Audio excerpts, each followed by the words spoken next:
Барлықтарыңызға қайырлы күн, қайырлы кеш, қайырлы таң, кімге қалай ыңғайлы солай болсын.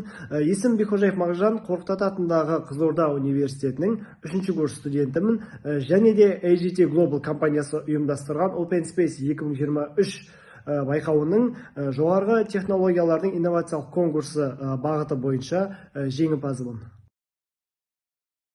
Негізі жобаны дайындау үшін үш бірдей қасиет болу керек. Ол бірінші кезекте ізденімпаздылық. Егер ізденімпаз болсаңыз, білімге құштар болсаңыз, өзіңіздің жобаңызды ойлап таба аласыз. Бұдан кейін заманауилық.